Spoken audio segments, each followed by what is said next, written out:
कुणी दिलं नाही यश आणलंय वढून साऱ्या संकटांशी असं लढून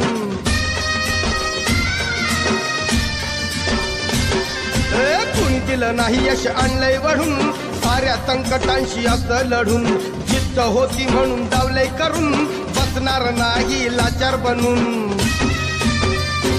येत नव्हतं चाला या चढावरून आता तू चालत